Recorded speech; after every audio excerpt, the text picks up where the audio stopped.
Om Swastiastu. Good day, everyone. Welcome. I am Kadek Krishna Adidharma, and it is such a pleasure for me to host today Dr. Julia Resser. Julia, would you like to introduce yourself? Yes. So I'm Julia. I'm an oceanographer, originally from Brazil, and now I'm co-founder of Ulu, which is basically fermenting seaweed in a material that can replace plastic while helping us having a future with better climate and better oceans as well. And we also have Michael Kingsbury. I'm Michael, co-founder of Ulu alongside Julia, and we've been on this journey now for about 4 years, and excited with what's to come.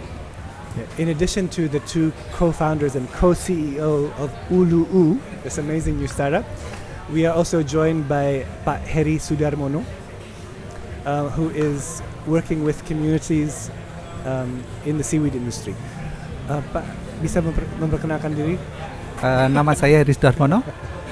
Saya Ketua Koperasi Agar Makmur Sentosa yang berlokasi di Desa Telocor, Kecamatan Jabon, Kabupaten Sidoarjo, Jawa Timur. Let's take a quick poll. So, how many times have you been to Bali, and what excites you about coming here? Sudah berapa kali ke Bali, dan apa sih yang paling asik tentang datang ke sini? Saya sendiri, myself, I was born here, so I stopped counting. But whenever I come back from traveling, I go to the beach, I walk into the water, and I love to float and just let the womb of creation envelop me in the cool silky threads of the ocean. How about you, Julia? How many times have you been here? I think I've come a couple of handful times, so I think like 10 times so far. I'm from Brazil originally, so Bali used to be very far away, but now I'm living in Australia, and we love to come to Bali. There is a special and unique vibe in this island, I think, both from the strong culture that we have in this island, but also the nature. And it's surrounded by such a beautiful ocean. As an oceanographer, I really like this island. It's such a special place in this beautiful planet. Welcome. How about you, Michael? I think I've been here probably 6 or 7 times. For a mix of holidays and work, but I love coming to Bali. I think it's a mixture of, as Julia referred to, just the natural beauty, the people and the culture is so welcoming and peaceful, and awesome food as well, great surf. I think it's just just good for the soul. Pak Heri sudah berapa kali ke Bali? Kira-kira 4-5 kali saya pergi ke Bali. Dan kalau kesini gimana kesannya? Apa yang paling bikin Bapak semangat untuk kesini lagi? Mungkin Bali lebih terkenal daripada Indonesia, ya saya pikir. Orang lebih mengenal Bali, makanya dia bikin motivasi saya untuk melihat ke Bali. Dengan perkembangan zaman, kemudian banyak turis datang ke sini. Saya lihat mereka budayanya masih survive gitu loh, masih dipertahankan. Itu yang menarik buat saya. Jadi tidak lekang oleh zaman, tidak ini. Jadi itu yang menarik buat saya sebetulnya. Bapak kesini kan sebagai salah satu ahli ya tentang rumput laut, dan mungkin pemirsa kurang tahu bahwa Indonesia itu negara yang terkaya dengan spesies rumput laut. Sekitar 550 spesies yang sudah kita kenal ya. I'm sure not everyone is aware, although you probably do, that Indonesia is the richest in seaweed biodiversity in the world. There's over 550 identified species already, and some of them have been monetized and farmed. And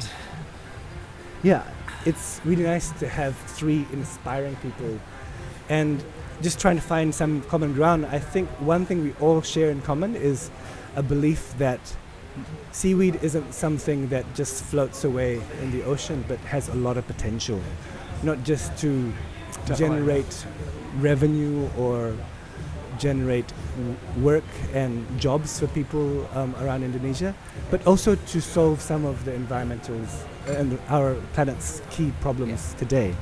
So, Pak Heri, apa yang membawa Bapak untuk bekerja di rumput laut? Sebetulnya saya belum lama juga ya di rumput laut ini, jadi kira-kira 3 tahun yang lalu. Sebetulnya background saya kebetulan saya memang orang perikanan. Saya alumni Fakultas Perikanan Brawijaya, dan ini hal yang baru dan menarik buat saya. Karena selama ini saya lebih banyak berkecimpung di dunia udang. Jadi saya punya shrimp farm ada di Jawa, Sumatera dan juga di Sulawesi. Nah ini hal yang baru untuk yang rumput laut ini. Saya lihat, saya sangat tertarik sekali dengan rumput laut ini. Ternyata turunannya banyak sekali. Bisa untuk makanan, bisa untuk obat-obatan. Dan ini ulu sangat luar biasa karena akan diproses menjadi bioplastik. Seperti kita tahu bahwasanya plastik yang ada sekarang ini sangat-sangat tidak ramah lingkungan.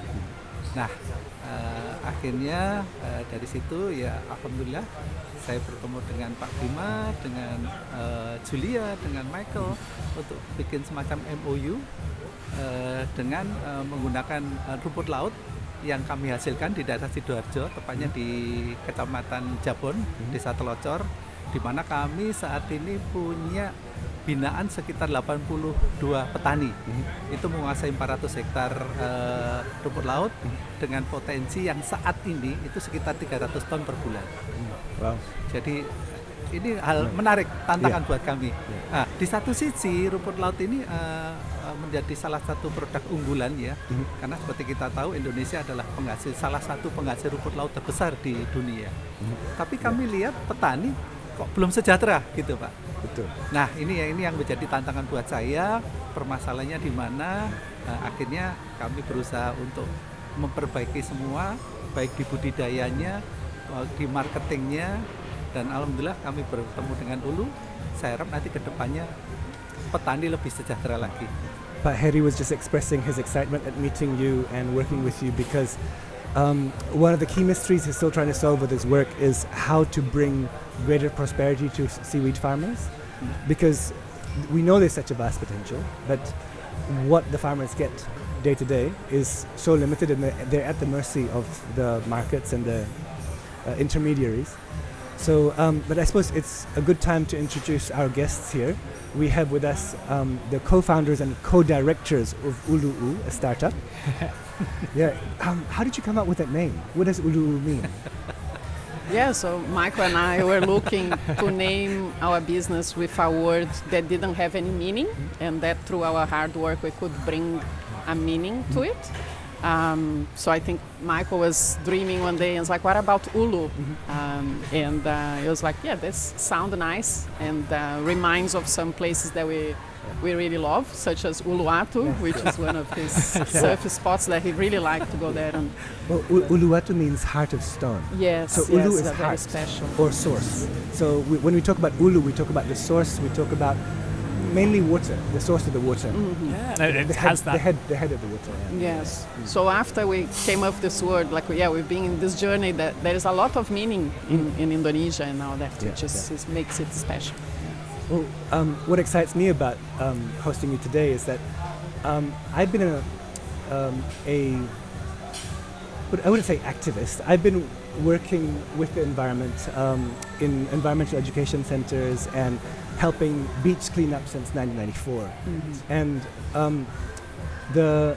it's always an equal challenge also doing all these privileged things of cleanup when you are working in communities with such greater need. You know, it's such a privilege to be able to clean up a beach when there's so much great need around you. And in 2013, the author of The Blue Economy, Dr. Gunther Pauli, he came here and did a study at Nusa Penida, which is just across the water from where I live in Sanur. And he came up with an amazing study to focus on creating a blue economy for this island and how that would be a template for the rest of Indonesia. And that study has had a lot of traction. Indonesia has developed a lot of policies for this blue economy out of the study. It's really, and we know the potential is great because in Nusa Penida alone, there's over 1,000 farmers, and even they haven't tapped into the vast area where seaweed could be cultivated. And they're only cultivating a few number of species. There are several wild species that are floating around that could be used. So it's really exciting to see that there's more research in this area, and it's being developed. Of course, when we're talking about the oceans, the hot button topic at the moment that gets everyone pissed off is the plastic pollution, because it's getting worse. And Indonesia, we're part of the problem. We're one of the biggest producers of plastic waste into the ocean. So much that the government has set an ambitious target of reducing 70% of plastic waste into the oceans by 2025. And I think they'll need your help. I think we all need a lot of help from everywhere to get there. And I like to believe that, technology is part of the solution, but there's also a lot of culture that we need to develop, hone, to get people to find a way of living that is more in harmony with nature. So for those who don't know about Dr. Julia Reiser's work, Julia is a highly regarded marine scientist. She holds a doctorate in plastic pollution with over 15 years of experience leading R&D for universities, technology companies and foundations, including the Ocean Cleanup, the Australian Institute of Marine Science, and the Minderoo Foundation. So with over 20 years of experience in environmental science and oceanography, Julia has a passion about finding innovative solutions to tackle plastic pollution and creating a more sustainable future. So the meeting point of those two key issues we were discussing. So Julia, could you tell us a bit more about your work at Ulu? Yeah, so Ulu, in a nutshell, our mission is to replace plastic with a material that we believe that if we scale that properly, can be actually good for the world. So rather than producing plastic from fossil fuels, we're producing a plastic-like natural material that's truly biodegradable and home compostable out of seaweed. And we believe that by using seaweed rather than fossil fuels, we can create a thriving future. It's a feedstock that, as a business that needs more seaweed, it's very good to be incentivizing more marine plants in the ocean and more farmers doing that. And there are three main reasons for that. One is that if we have a future with more farmed seaweed, we're going to be removing a lot of carbon pollution from our environment. So we tackle climate change by farming more seaweed. The second one is nitrogen pollution. So another problem that we have in the oceans is there is lots of sewage and fertilizer runoff. And one way to mitigate, bioremediate that issue is farming more marine plants. And then the third one is that we create sustainable jobs in coastal communities. So a fisherman can, rather than just fish, they can do marine farming and having more of those plants. So we create sustainable jobs for them.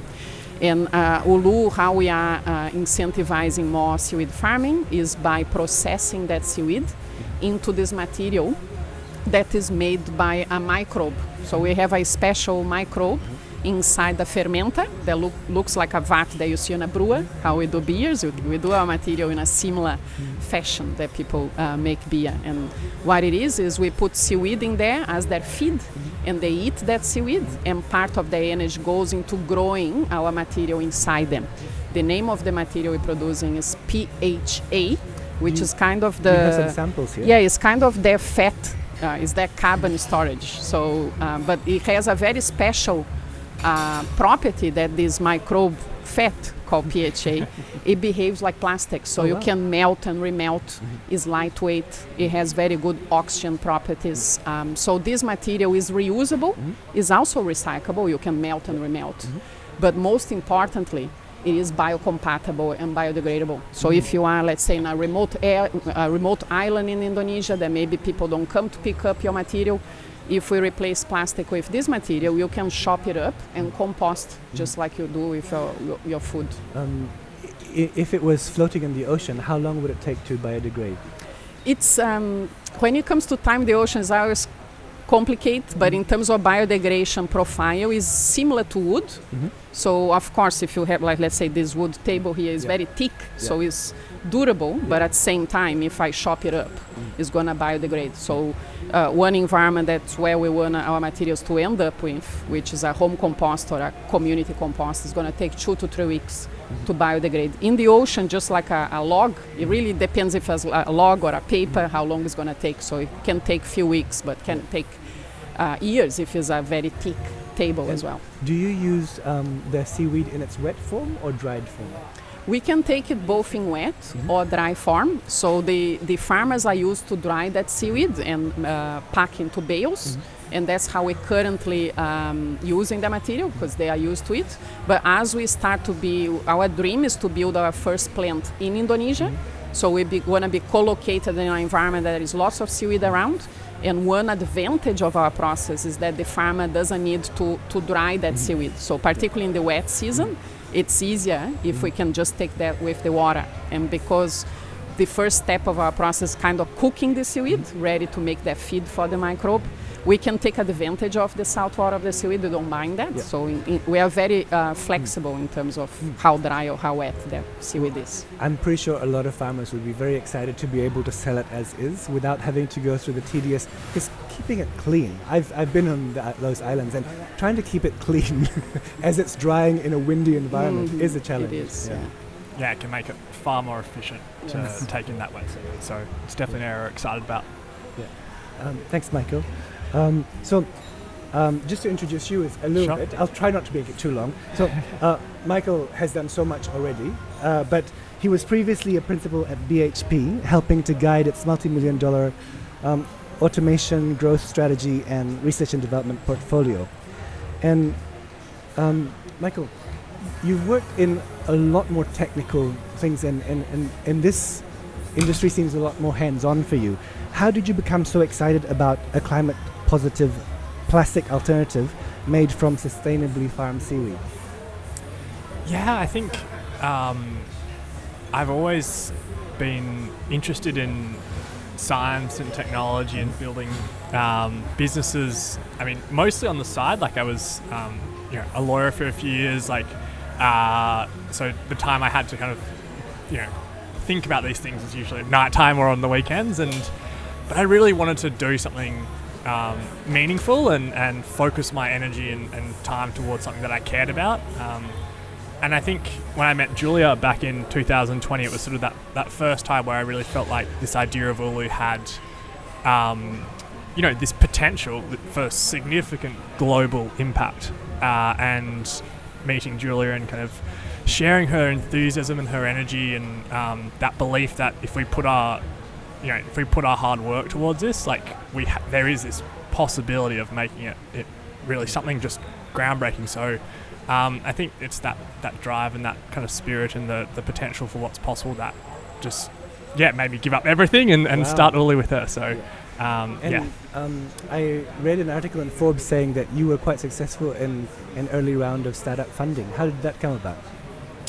Yeah, we met in 2020. Julia pitched the idea of Ulu to me. I became obsessed. We spent a year basically building out testing the idea with scientists, seaweed experts, material science experts, building a business model, economic model to make sure it worked economically as well. And then we really felt we're in a good position where we had the kind of data to back up this concept to go to the market and present this idea to angel investors. And we raised our first pre-seed round. I think it was around $1.5 million back in the end of 2020. And that was, really a combination of just meeting, knowing some good people that sort of shared our values and cared about impact and sort of believed in what we were doing to give us our first funding. And since then we've raised around $14 million and now have a team of about 13 engineers and scientists based in Western Australia, where we're producing what was originally back in 2021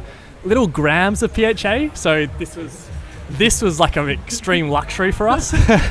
And now we are producing around a kilogram and a half per week, which is really going towards trials. How does it change from that powder to the pellets? Is this just a compaction process? You melt it down. So pellets are the commodity that brands and manufacturers currently purchase from petrochemical companies. Yeah. So today there's 400 million tons of plastic pellets produced every year, all from fossil fuels. Yeah. And our objective is to replace those plastic pellets with Ulu pellets. So we want to be replacing the petrochemical companies upstream. That sounds like a huge scaling challenge. And how do you think you can achieve that? And how can Indonesia help in achieving that scale?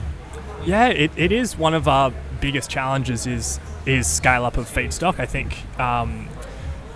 So currently, are we producing enough seaweed for the number you mentioned earlier for the amount of plastic pellets from petrochemicals being produced? Yeah. How does that compare to the seaweed available in the market at the moment? To achieve that, we need to scale up seaweed farming by a couple of orders of magnitude. So it doesn't exist today, but we think the potential for seaweed and the benefits seaweed farming can bring to Indonesia and the world is there to justify scaling up seaweed farming for many reasons, including biomaterials, but also food and all sorts of reasons that seaweed can be fantastic for our planet. So, we're confident in the potential for seaweed, and that's why we're using it to produce our materials. How can we help in Indonesia? What help can Pak Heri give you to help this scaling up? Oh, that's a great question. I think, firstly, we're very fortunate to be working with Pak Heri and, his cooperative. I think there's a great alignment of values and a willingness to work together. And I think one of the key things we're really excited about is building in traceability into the supply chain and ensuring that, you have a supply chain where there's lots of family landholders and farmers, and we really want to make sure that as we purchase seaweed, the benefits of that is returned to the farmers as well, and really supporting those livelihoods. So I think just working with people like Pak Heri and that willingness to experiment and try new things and change things to really ensure that as we scale, that the benefits are retained in the local economies in which we operate. And I think in terms of the scalability question, Indonesia is super well positioned to tackle that. So, making friends in Indonesia and starting here does make sense. We know the science is there showing that even if we were to make all those 400 million tons per year of polymers, not from fossil fuel seaweed, we would still be considered good if we do that the right way. And Indonesia is the world's second largest producer of seaweed already after China. And if you look at the potential to scale, Indonesia is super lucky because you have lots of islands, so you have a lot of coastline. So the scope for scaling up that seaweed farming system is massive. So we feel very lucky to be here collaborating in the ground with farmers and their cooperatives and really working together into creating this new supply chain where the farmer is valued, where we have traceability, so we know that social standards and the environmental standards are there, and then really proving out to the world that's feasible. So we're really looking forward to start the real work, creating our first commercial factory here. As I mentioned, a lot of seaweed farmers in Bali are at the mercy of the current market system, especially the suppliers who combine the bigger shipments in Surabaya. And often the price drops to a certain degree that they don't even think it's economic to produce. So often the seaweed farms here go empty until the price is right, because for, at least in Nusa Penida, from planting to harvest, it's 28 days. So they feel they have some degree of control over the market. And a recent survey showed there are hundreds of hectares of potential space to use, but the market isn't there to support it at the moment. Especially the supply chain isn't there to support it. That's why Pak Heri is really important. And kalau boleh saya perkenalkan ulang nih, Pak Heri adalah Ketua Koperasi Rumput Laut Agar Makmur Sentosa. Jadi semoga kita semua makmur dan sentosa, Pak ya. Amin. Atau mau jualan agar-agar. Tadi Julia dan Michael banyak bicara tentang teknologi mereka, bagaimana memproses rumput laut menjadi PHA lalu bikin pellet plastik. Dari pengalaman Bapak, dari komunitas Bapak sendiri, bagaimana selama ini fluktuasi harga rumput laut, Pak, di pasar internasional? Justru itu yang menjadi tantangan buat kami selama ini, karena saat ini seperti yang kita tahu bahwasanya ini harga sangat tergantung pada supply demand. Satu hal yang pasti adalah rumput laut ini untuk pengeringannya itu sangat tergantung kepada matahari. Artinya pada saat musim kemarau itu suplainya sangat tinggi. Jadi kalau mereka bisa menerima rumput laut basah sebelum dikeringkan dan langsung diproses? Right. Jadi itu yang menjadi tantangan buat kami, sehingga pada saat suplainya tinggi, seperti hukum ekonomi, harga pasti akan turun. Kadang-kadang di bawah harga pokok produksi. Ini kasihan buat petani. Padahal di satu sisi yang saya tahu, seperti produk daripada kita bicara gracilaria ya, tempat kami karena spesial jenisnya rumput gracilaria. Itu pada saat harga jatuh seperti kemarin pada saat musim kemarau, itu harga tepung agarnya tidak turun. Lah ini kan tidak adil, tidak fair buat petani kami, unfair kan gitu kan. Jadi kami sudah ada kesepakatan dengan Hulu, nanti kalau sudah memang sudah berjalan, itu akan memberikan harga flat sepanjang tahun. Lah ini sangat adil. Artinya kalau memang itu terjadi seperti itu, petani kami tinggal fokus di masalah produksi. Sudah nggak mikir lagi harga naik turun dan sebagainya. Ini sangat luar biasa kalau ini memang betul nanti bisa tercapai. Dari segi biaya produksinya, kalau tidak harus mengirim dalam bentuk kering dan ada pabrik dekat yang bisa memproses versi basahnya dengan lebih cepat, kira-kira ada pengiritan seberapa di biaya produksi? Sangat besar ya, karena seperti kita tahu dari basah menjadi kering itu tinggal 10%. Jadi kalau misalnya 1 ton itu tinggal 100 kilo untuk yang menjadi kering. Nah itu selain butuh ada penyusutan seperti itu, butuh waktu yang cukup. Seperti kita tahu pengeringan itu sangat tergantung pada sinar matahari, di mana pada saat tidak ada sinar matahari prosesnya akan lebih panjang. Kalau ini bisa diterima dalam bentuk basah, ini luar biasa. Jadi volume bisa besar. Kemudian seperti saat ini kami juga ekspansi untuk mengembangkan produksi, untuk meningkatkan produktivitas dengan cara memperbaiki tambak-tambak yang selama ini tidak bisa produksi. Karena mereka tidak punya biaya untuk bikin tanggul, memperdalam kolam. Itu koperasi yang berperan di situ. Jadi seperti itu. Jadi kalau memang penerimaan bisa basah seperti itu sangat-sangat menguntungkan. Produksi pasti akan lebih meningkat lagi, petani juga lebih senang karena cepat dapat duit kan Pak. Jadi basah mereka nggak nunggu kering dulu, mereka udah dapat. Betul, lahannya makin basah Pak. Makin basah. Sorry, I keep making puns in Indonesian that you probably don't get. So yeah, because the name of his cooperative has the word agar in it. Yes. And besides the gelatinous material that we eat, it also means hope. Okay. I didn't know that. That's a new Or one. in order to, it's a connecting word. So, Okay. Yeah. so I'm a bit naughty in that That's regard. great. But yeah, I'm glad you've met someone who can connect you directly to farmers, because that is and remains a big challenge for us in Bali, because they haven't quite formed a cooperative to be able to engage with the market. I know, for example, during the pandemic, when a lot of factories were closed, a lot of supply chains were disrupted, there was so much seaweed that the people in Nusa started to think of new food products, and they came up with kerupuk rumput laut. Karena kebanyakan rumput laut nggak ada yang beli, nggak ada pasar, akhirnya mereka bikin produk baru.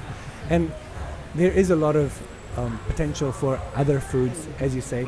But I'm just wondering, Pak Heri's cooperative grows the Gracilaria species. Yeah. Sorry to geek out here, but can you use any species of seaweed, or is there a particular species that you prefer to get? Yeah, we can produce this material from any seaweed. When we started back in 2021, we've done a seaweed market research, and because we don't want to start like farming ourselves, but work with existing farmers, we imported samples of the handful of seaweeds that we currently farming in the world. So we got samples from Indonesia, Philippines, China. Some from Australia. We have tiny farmers, and then we've done a lot of study on the biochemistry. We dialogue with the farming cooperatives, look at price and volume. So we selected Gracilaria to be the first one that we want to work with. So is this dry Gracilaria seaweed there? Yes. So what we see here is dry Gracilaria, which is our feedstock. And then we feed the Gracilaria to this microbe that grows this special material called PHAs. And then from there, we compound into little pellets, which is the commodity that plastic manufacturers are used to purchase. And now they have this choice of, rather than buying a plastic pellet, they can buy a ulu pellet. And then what we brought here is just showing the potential of this material. So in here you have some injection molded grade material. So rigid objects is one that we're ready to bring to the market. So we're sending a lot of our pellets to prospective customers for them to trial. We can also do films. So you can do films, which is an area that we need more materials that are biodegradable. And more recently, we also managed to do fibers. So some people don't know, but roughly half of our textiles nowadays are made with plastic. And can be a problem even during use. When you wash your plastic clothing, like polyester clothing, it releases microplastics that can go into the waterways, or when you breathe, it can get persistent particles in your lungs. And we're creating this material that behaves like polyester, but at the same time, it's biocompatible with our body and with the planet. With this one, we're not ready for commercial. It's still a little bit I don't know how to call that in English, but a little bit not very good on the touch, but we're doing very good progress, and we look forward to have something ready for the market. Yes. And which of these products are you most excited about? I think so. I mean, our focus right now is on packaging for cosmetics. And on textiles for fashion. And I mean, I'm personally like that, the idea of producing fabrics or fiber grade pellets, which get turned into fabrics to replace things like polyester is, it's such a ubiquitous problem that there is no solution available today. And I think the impacts of that we don't even know, like microplastics that we're breathing in, that we're washing our clothing and getting into the ocean. Like, I think that's just such an issue that we're really excited about having a solution that could solve that.